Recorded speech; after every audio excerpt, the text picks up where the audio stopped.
First, I'd like to thank everybody who's joining us today for this important topic. Improving the access to healthcare for young adults and children in our school systems is very important to us. And we're very grateful to have four speakers join us in a panelist manner. Joining us today is Jason Mendorf. He's the superintendent of Kearney Public Schools. Dan Indorf is the Director of Student Services and Safety at Kearney Public Schools. They joined the program just under a year ago and are going to talk a little bit about some of their experience that they've had so far with the program within their own school district. Jason Giroux is the clinical manager at HMSA, who they have the program through, and he's going to give us some background and also some talk about some stories that he's experienced.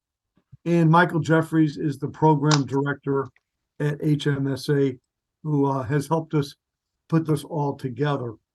Call the Doctor Plus is a company that has been putting together programs like this for 12 years now. We're headquartered in Avon, Connecticut, and we specialize in nothing other than virtual healthcare. 12 years ago, it was kind of a new idea, and we focused on general medicine and urgent care. And over the last 4 or 5 years, it has evolved to mental health and mental health assistance. And a couple of years ago, we started working with school systems because it became apparent that there was a need. Most of the schools that we work with, they just don't have the capacity that they need to be able to help their students. And we help fill in the gaps. We're never competing with those school systems, but we're helping fill in the gaps, whether it be after hours or weekends or holidays or summer vacations. We're there to help them whenever the need should manifest itself. Our partner in this journey is a company called Health Management Systems of America, HMSA. HMSA has been around since 1980. They're one of the leaders in employee assistance programs. And I'm going to have Mike Jeffries talk a little bit about that program. But they've been a true partner in this journey with us, helping us develop the program. And they've been very flexible in helping us mold the program to meet each district's needs that we have brought to them. So we're very pleased to have them as our partner.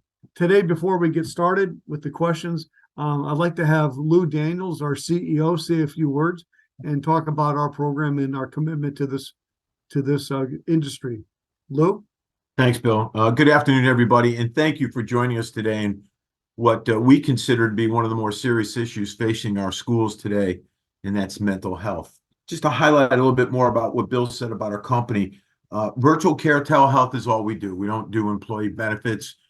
We don't do ancillary type programs. So we have to be pretty good at virtual care. And as Bill pointed out, we've been doing it for 13 years. We're a national company from California to Connecticut.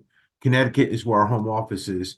And Call Doctor Plus is a division of AGIA Affinity. AGIA Affinity is a California-based company with over 60 years of expertise in the affinity marketing area with a variety of national clients, like some of you may even have some of their programs through AAA or other associations like that. AGIA is owned by a company called Doxa Insurance Holdings. And Doxa Insurance Holdings owns about 18 other insurance-related specialty companies, different areas of property and casualty, but we're the telehealth provider. And Doxa, if you're following the bouncing ball a little bit, Doxa is owned by Goldman Sachs. So I like to think we're pretty good if we're owned by Goldman Sachs as our parent. So today we're emphasizing the critical importance of focusing on students' mental health within our educational institutions. And I share your concern or your district's concern when it comes to mental health, because I'm also a Board of Education member here in Connecticut. I happen to be the chair of the Canton Board of Education. And as board members and superintendents of schools, we have the power to shape the lives of countless young individuals. And it's our duty to prioritize their well-being. The challenges faced by our students today are unlike any we've seen before. pressures of academic success, social dynamics, and the ever-increasing demands of a rapidly changing world can certainly take their toll on their mental health.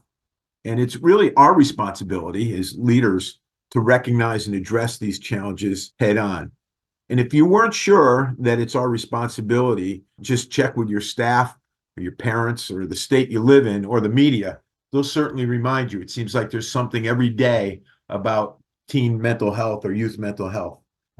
Data from various studies and surveys have consistently highlighted the alarming rise in mental health issues among our students. We have depression, anxiety, stress-related disorders have become really all too common.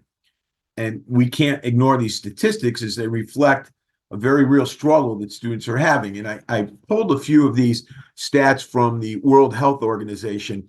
The first they list is prevalence. According to the World Health Organization, globally, about 10 to 20% of adolescents experience mental health conditions, with half of all mental health disorders starting at age 14. Pretty impactful. Anxiety and depression.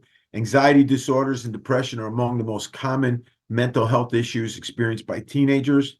It's up to 1 in 5 adolescents may experience a mental health disorder each year. Suicide, which we've all probably come or experienced someone in our orbit that sadly has committed suicide, is a significant concern. It's the second leading cause of death among 15 to 29 years old. Approximately 17% of teenagers have seriously considered suicide at some point in their lives, and around 8% have attempted suicide. So, there's all these statistics. You may hear this more from our experts, but obviously this is pretty impactful stuff. So by us focusing on mental health, we're not only fostering a healthy learning environment, but we're also equipping our students with the tools they need to succeed both academically and in life. When students feel supported, safe, and emotionally well, their ability to learn and grow really flourishes. And we all need to be mindful of the impact of mental health on academic achievement. The research that I've read shows that students with better mental health well-being have higher attendance rates, improved concentration, greater motivation to learn. So by prioritizing mental health, we can enhance students' engagement and academic performance across our schools. And that's really Board of Education's goal and our superintendent's goal. I would say, moreover, addressing mental health concerns benefits the overall school climate. If we're promoting an open dialogue about mental health, we create a culture of understanding, empathy, and compassion.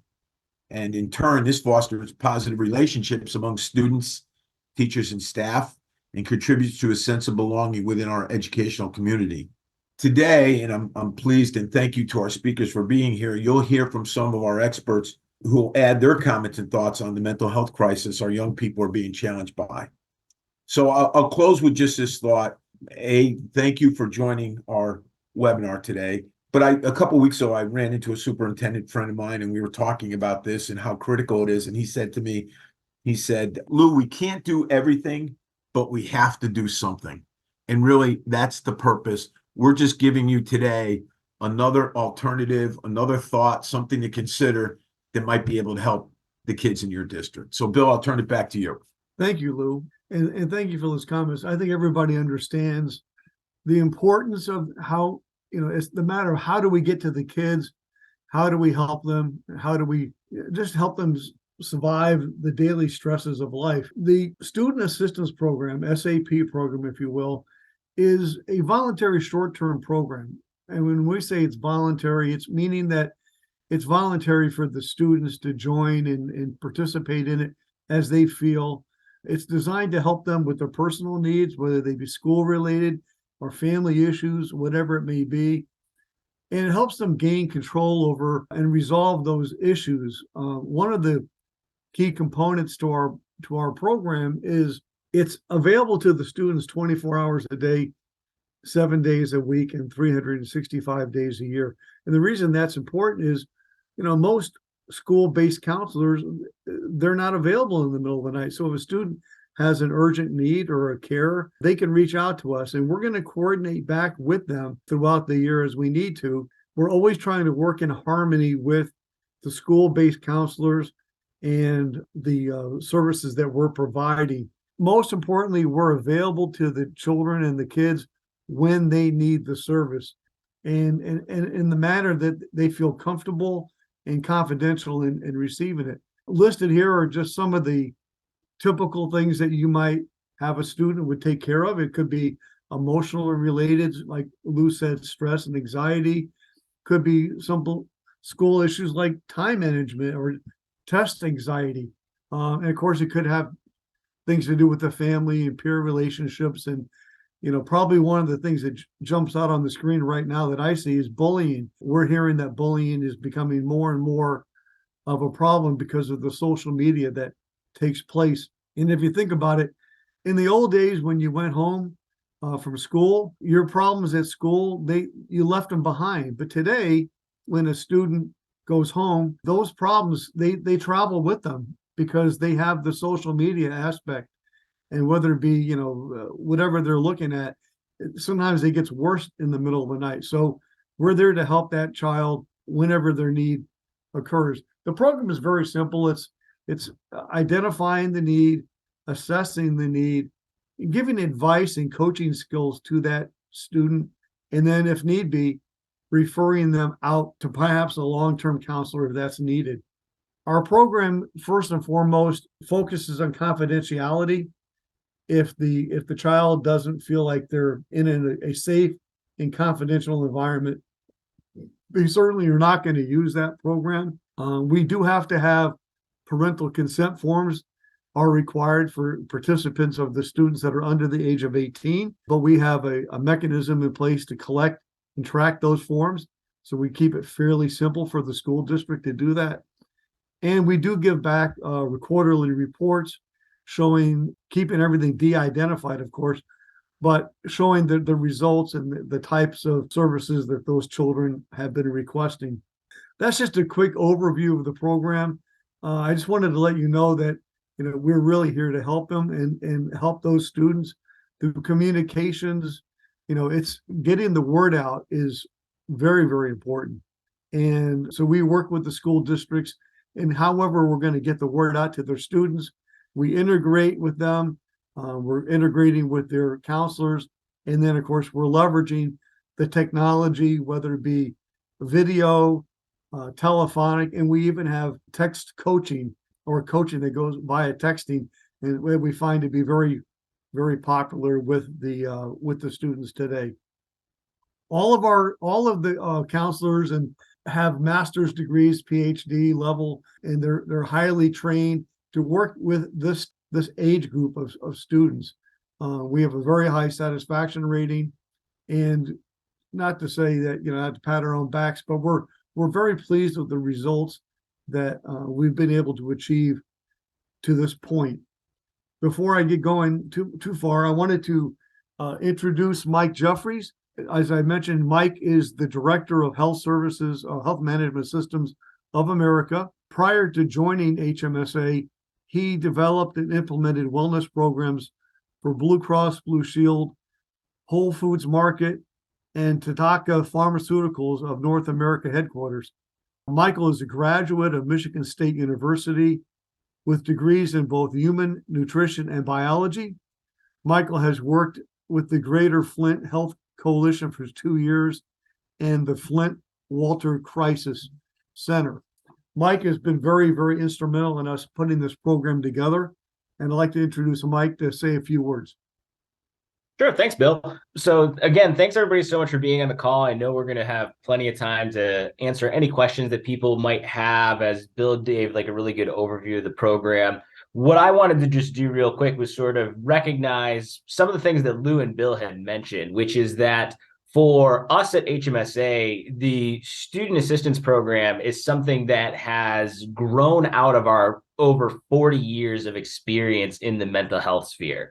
And what we've noticed as a company, we primarily, as Lou and Bill have mentioned, were involved with employee assistance programs. We have been involved with state government contracts for gambling addiction, for substance use disorders, return to work programs, working with Department of Corrections. A lot of different areas in mental health over those years. And what was interesting is that we've always worked with families and students and kids in many different ways, but we never really had a program for it.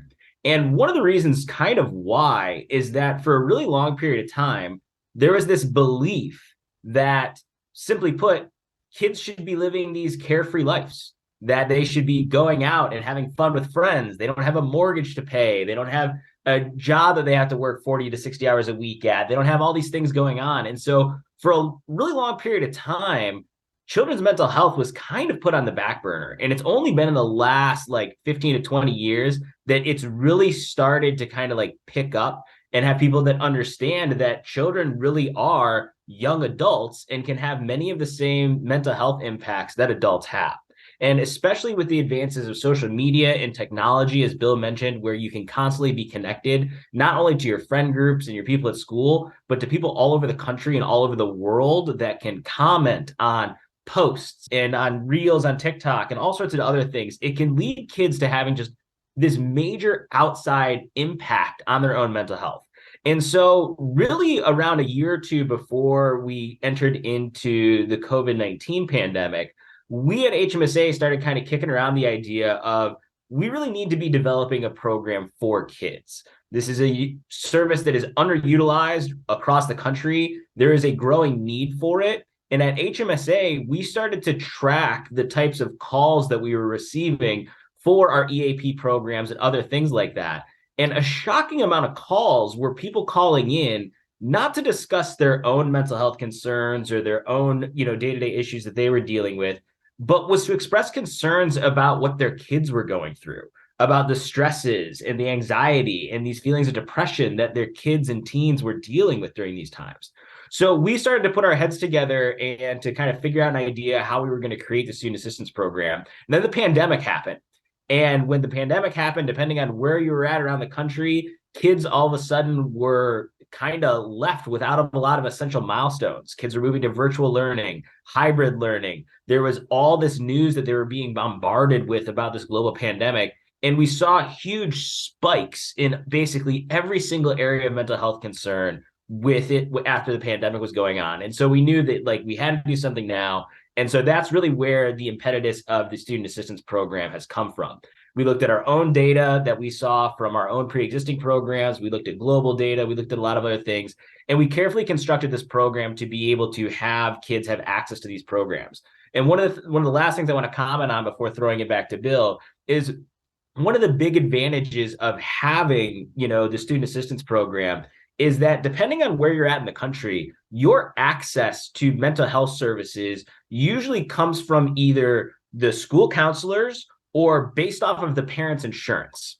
And if your parents don't have insurance or programs, or you live in an area that doesn't have an abundance of mental health resources within the local community, it can be very difficult for kids to receive the help they need in mental health.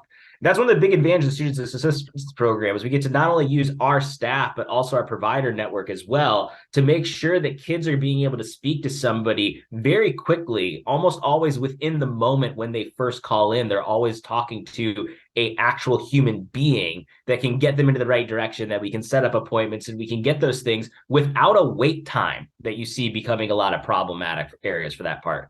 And the other reason why another student assistance program could be really aspirational for that part is we're seeing those wait times get longer and longer and longer.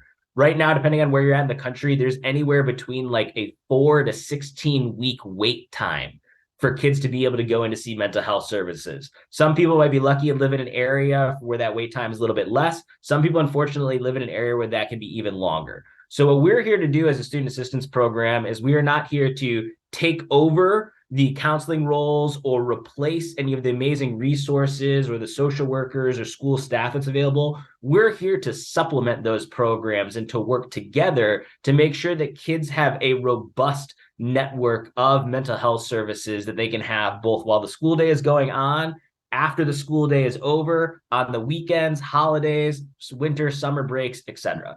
So again, I know we're going to be having a ton of questions come through, but I just want to throw it back to Bill as well and thank him for helping to put this together to talk about this really important topic. Of course, Michael, thank you for your thoughts and your comments. Really do appreciate it. Next, I'd like to introduce Mr. Jason Mendorf. Jason was selected as the superintendent of Kearney Public Schools in 2022. Prior to being named the superintendent, Mr. Mendorf served Kearney Public Schools as the associate superintendent from 2017 to 2022, overseeing federal programs, the curriculum, instruction, and assessment, as well as strategic planning and professional development, amongst other duties. Prior to arriving at Kearney, Mr. Mendorf was a superintendent and K through 12 principal at Anselmo Myrna Public School for 4 years, and he enjoyed a 13-year educational career at the Metro Atlanta Regional, serving as both Paulding Country and Carlton City Schools as business teacher and coach, assistant principal 6 through 8, and high school assistant associate principal, and the CTE director. Wow, that's quite a lot. Mr. Mendorf is married to his wife, Kate, and has for 21 years who teaches grades 1 through 3, and is the proud parent of Joel and Jack and his daughter, Maggie. I'd like to welcome Jason to say a few words about the program and his situation. Jason?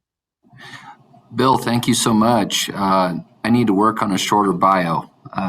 Appreciate that. Lots of pieces there. Call a Doctor, Health Management Services of America, and the Student Assistance Program that we've been affording Kearney Public Schools has been a terrific asset in addition to the social emotional supports we provide students. It was about 17 months ago. I know my colleague, Dr. Dan Endorf, will speak here soon as well, where Mike Jeffries, Bill Lotz, and others came to us with this potential service for us to consider. We spent a lot of months going through the services that they provide, and I think they've done a great job of outlining why did we look at it. And that was very simple. As they've stated, we feel like we do a tremendous job in Kearney Public Schools from the school day hours of 8 to 4, supporting kids. We have social emotional curriculum. We have a lot of interventions and supports for kids. We have licensed mental behavioral health specialists. We have counselors, social workers. But even despite all of the resources we have during the school day and the great job we do, when those kids go home or when we don't have school and we have breaks, there's a lot of times that there is no mental health support for them. In our own community, we are in South Central Nebraska, and in our community, the wait lists for local counselors range in anywhere from 2 to 3 months. And a lot of times in mental health issues, kids don't have 2 to 3 months of time. And so the bridge therapy is what I call it, or what we call it, that is offered through the Student Assistance Program, whereby students can, through text coach, text with a counselor or a therapist, or through the HMSA counselors, access a counselor for up to 5 different counseling sessions, acts as that bridge and acts as that therapy bridge until they can get to the local therapist. We've had very good participation, very good numbers of kids that have signed up. Actually utilizing the services, we've probably had more kids text than use the counselors. I would say that South Central Nebraska, we're a pretty conservative place. And one of the things that slowed down our implementation was the politics around who is the student going to talk to, who is the therapist, where are they from, essentially what are their ideologies and beliefs. Those are things that parents found very important. So we were very transparent with parents. We actually require parents to sign permission forms to give access for students to access these services.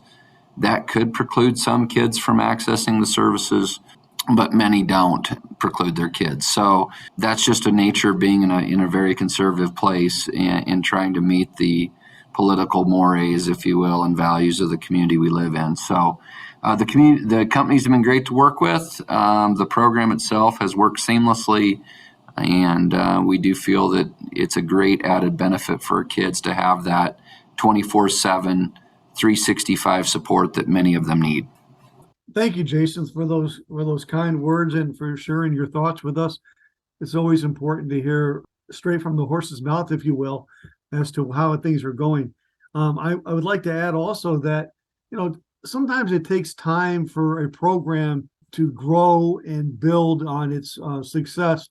I can report that from the first time we rolled the program out to this past September when school regained, we just about doubled the engagement of the children, the enrollment of the school students. So it may take a year or two to get more people involved, but that's not unusual.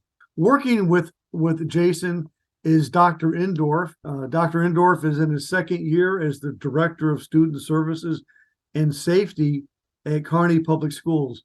He and his wife Sharon have 3 children: Ella, a law student attending the University of Virginia; Austin, who is a senior at Nebraska Wesleyan University; and Asher, a senior at Kearney Public High School.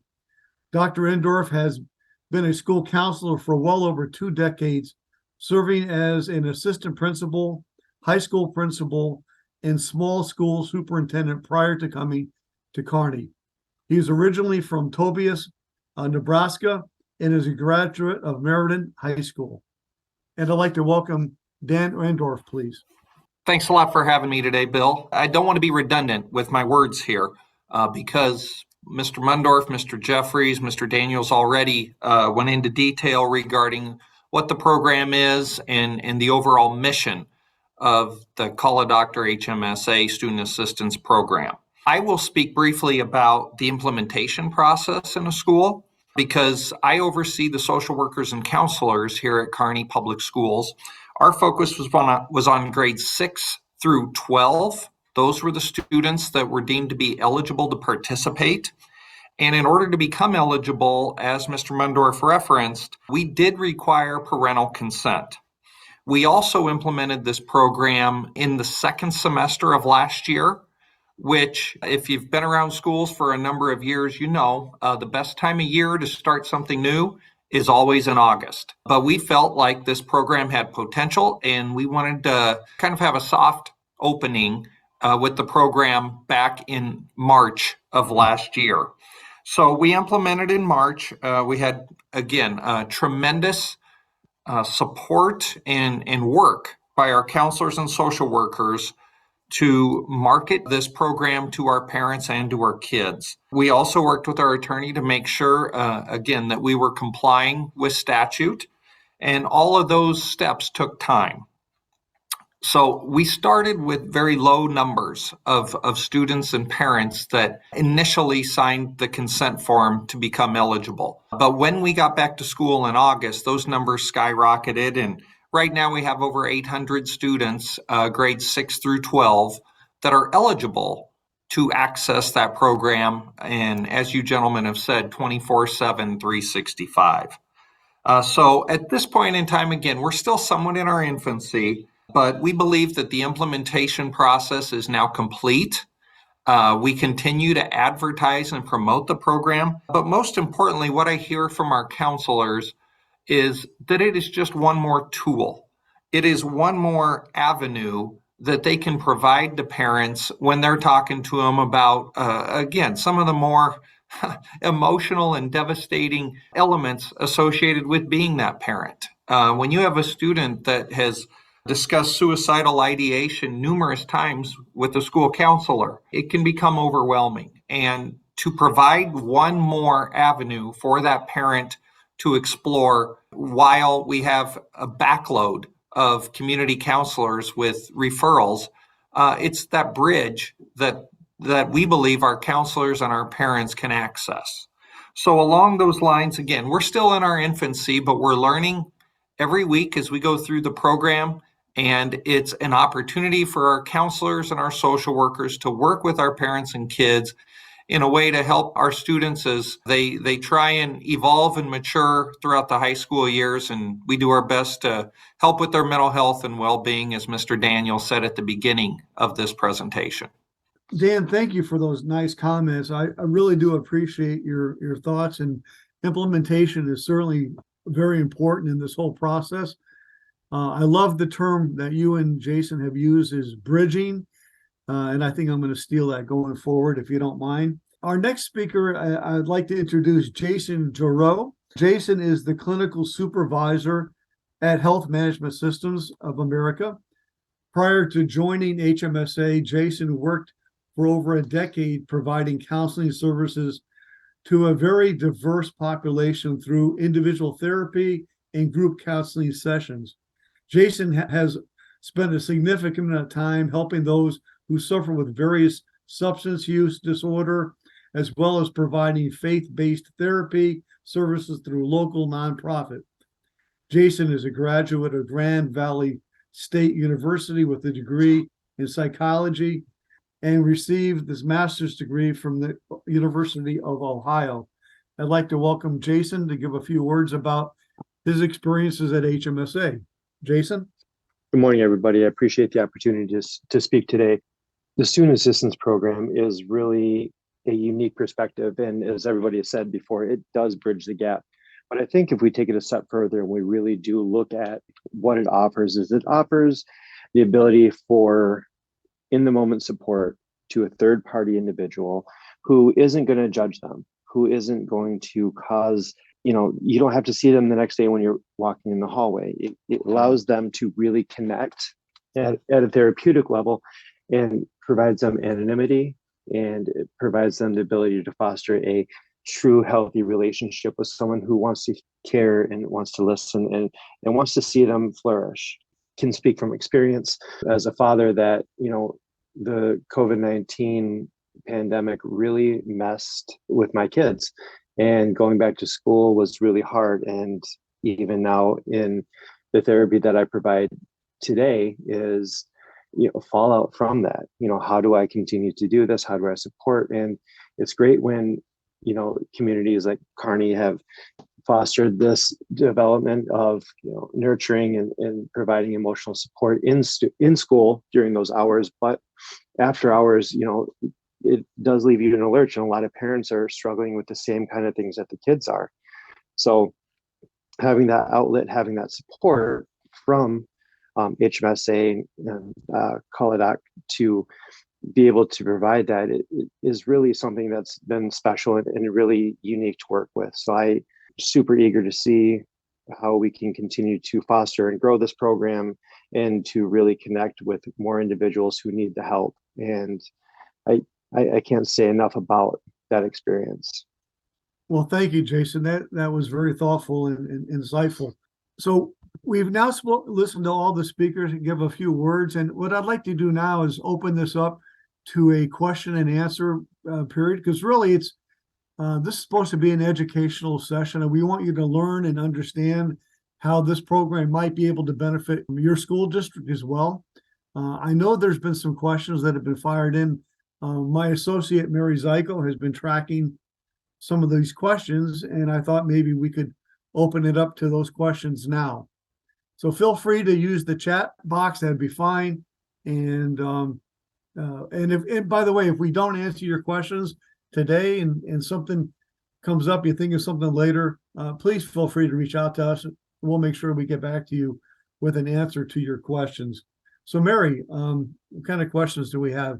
Great. Hi, everybody. So we have a question for Jason or Dan. In many areas of the country, the average wait time to see an in-person counselor is 6 to 8 weeks. How about in your area? Has that been an issue for you?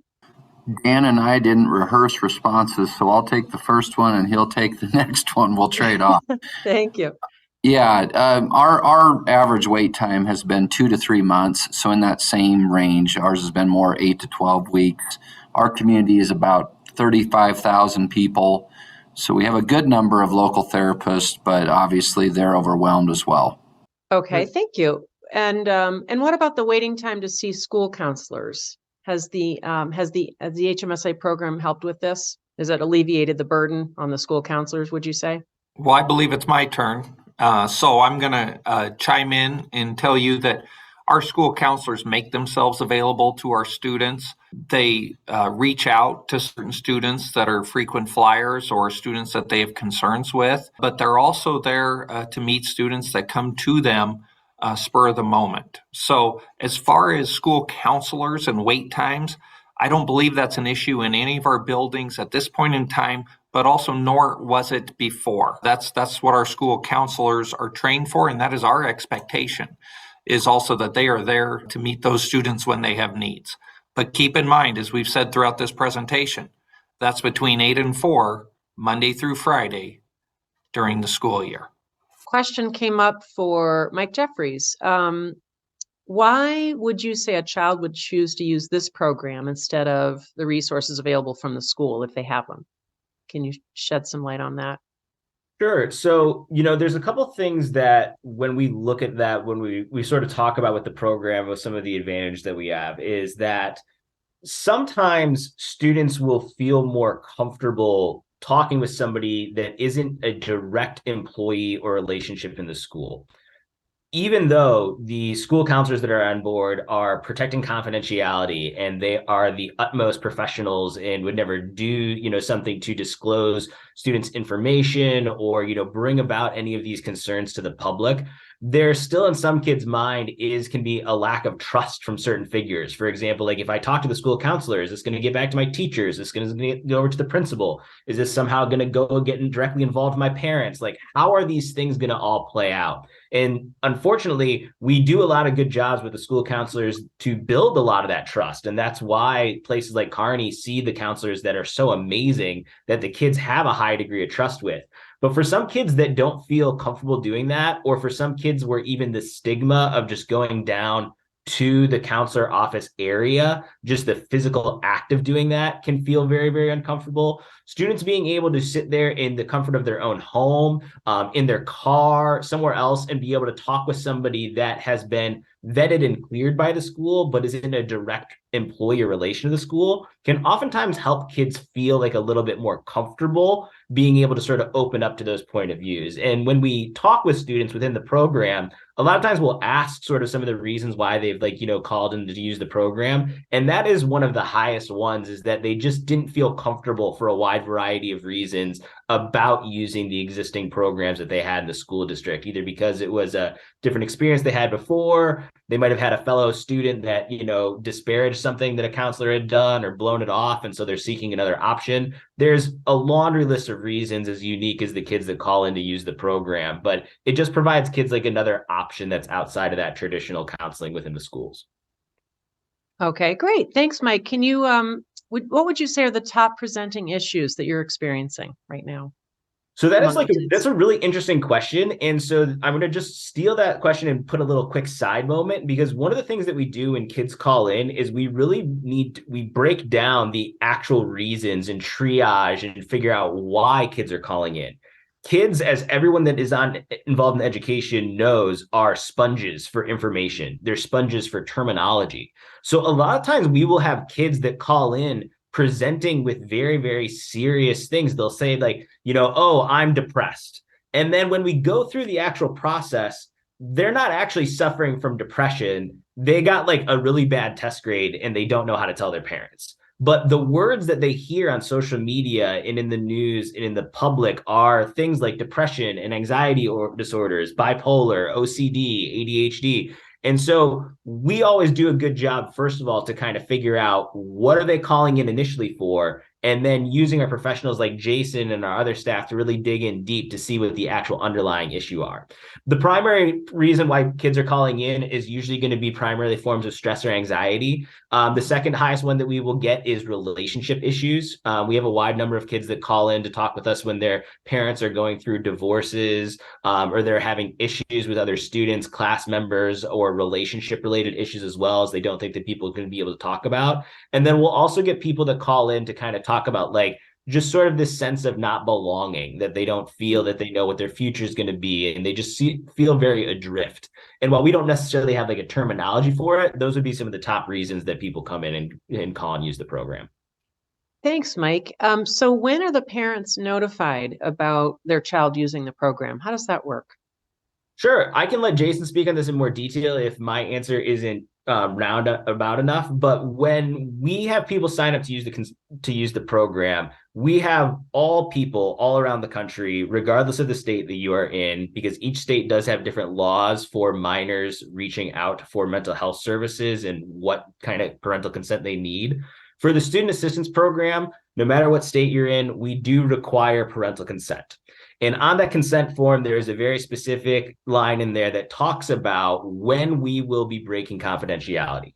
The only times that we reach out to the parents is if the child is at risk of harm to themselves or to others, or if our counselors and staff identify a long-term care need, something like an eating disorder, something that is not going to be fixed within like a set number of sessions that you get within the student assistance program, something that is going to need like long-term therapy, long-term counseling. And when we need that option, that is when we contact the parents. Sometimes we will work with engaging their insurance. Sometimes we will work with engaging community resources if they don't have insurance in those scenarios. But anytime we identify a long-term care issue, that is when we will be reaching out to the parents in addition to a child posing a risk of harm to themselves or others. Okay. Another question came in the states that do not require parental consent to receive the mental health services, do the teens still need a consent form? Oh, yep. So basically with what I was talking about, yes, no matter, there are some states out there like Ohio and Michigan that have lower age ranges where kids can seek out mental health services without parental consent at ages 14 and 15 respectively. However, we have found after rolling out the program in multiple different areas that is much easier and also easier for parents to accept and understand the program if we just do universal consent. So regardless of what state you're in and what those independent laws are, we still are requiring parental consent for the program just because in a couple areas we've tried to work around it and we've just run into a lot of roadblocks. So we now just have universal consent across the board for all 50 states. Okay, that's great. Here's a question for Jason. I know it's sort of common knowledge the students aren't always comfortable meeting a counselor in person, as you mentioned before. Can you speak a little bit about accessing the counselor remotely and maybe how the text messaging has been working? How common is that? So accessing it is calling in on the number, after you're triaged, you schedule your appointment and, we are able to meet the needs of the individual on their time when they're available. I can't speak to the utilization of the text to chat. I don't have that number. I'd refer back to Mike on that one. He would have those statistics. We do a full rundown, looking at every different facet that may be impacting the student that's calling in. We look at, it's essentially biopsychosocial assessment where we look at all factors that could be impacting the child. So as Mr. Jeffries had alluded to earlier, if they're calling and they're saying, I'm depressed, okay, well, what's causing you to feel that way? And we run down using our clinical instruments to assess, is it really depression or is it situational? Is this something that's been going on long term? Or are you calling it depression, but it's really something else and you just don't have the framework to be able to say that? So we work hard to identify the appropriate diagnosis and provide the right amount of support within the scope of our program to ensure that we are addressing those. And again, if it happens to be something that is what we consider long-term outside the scope of the set number of sessions that we have, then we would make that referral out and again, notifying the parents of the need for that referral. Great. Thanks, Jason. Appreciate that. Bill, I'm going to hand it back to you. Thanks so much, everybody, for your responses. Great. Thank you, Mary. I do see one follow-up question that came up. I think it would either be for Jason Joro or Mike Jeffries. And that was, you mentioned that the consent forms are required, whatever state the student's in, whatever state the district is in. But what happens if a student calls in and the consent form has not yet been completed? That's a great question. So when a student calls in, regardless of whether the consent form is completed or not, what we will do is we will take that student's first call. we will make sure that they are in a stable space, that they aren't actively in crisis or aren't going through some emotional upheaval that could cause them to be risk of harm to themselves or others. We'll sort of talk them through that process, and we'll go through that triage, and even sometimes into having like the first appointment or session, depending on what it is they're calling for. And then what we will do is we will remind them about the consent form. We can then at that point in time either email them the consent form that they can have, that they can return to us. Also, every school that we work with has a little bit of a different setup for how they handle consent forms. Sometimes the consent forms are received by the school and then they are, basically scanned and forwarded to us. Other times they're put into a small database. We try to meet each and every individual school's needs based on the resources they have and what they're willing to do. So we will inform the student of that process and try to make it as easy as possible for them to be able to get the services that they require as well. And then in the rare situation that we will have a student that reaches out to us that is concerned because they want to talk with somebody, but they do not think that their parents will sign off on the consent form. At that point in time, we will usually connect back to the school, let them know, or let the school know what's going on. And then the school counselors can usually reach out because they have a little bit more leeway than we do from the program's perspective to be able to do that. So regardless of whether they have a consent form when they call in or not, we make sure that those kids are being seen, that they're not actively in crisis, and we make sure we connect them with the resources either through the school or through, different forms of consent to be able to have access to the right counseling, therapy, and coaching. Great. Thank you, Michael, for that. We're running up on the hour now. So I'd like to thank everybody today who has participated in this panel discussion. For those attendees, I hope you found this to be useful and helpful information. Should you ever wish to have more information about the program and how it gets implemented, my information is on the screen here. We will be sending out the recording to everybody who participated. So, and again, I want to thank everybody that did participate. And I wish everybody, whatever the solutions are, the most important thing is that we help our kids in their daily activities get through and navigate these troubled waters that we're in today.